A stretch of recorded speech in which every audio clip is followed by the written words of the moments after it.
Clark. I'm the President and CEO of the National Academy of Sports Medicine.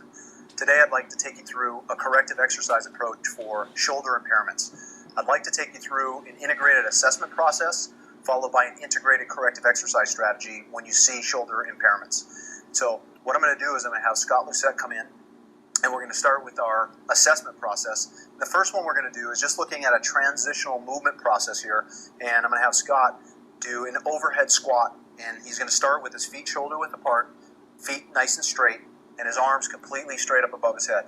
The key to get this started is you want to see if the arms can line up first with the mid-trunk here, and you also want to see if the ear can line up with the mid-trunk. If they can't get there, we already know we're dealing with probably tightness in their pecs and tightness in their latissimus dorsi. So we have Scott in that position.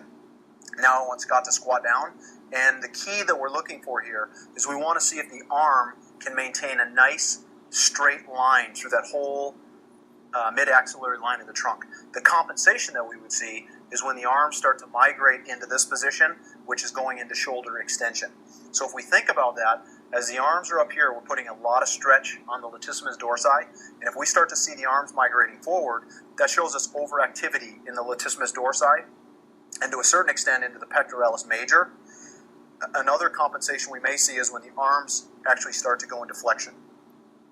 So a couple of things we're seeing is as he squats down and we get this migration forward, we would see overactivity in the latissimus dorsi, overactivity into the pectoralis major, and then underactivity in his rhomboids, his lower trapezius, and his posterior rotator cuff. So those would be the compensation structures.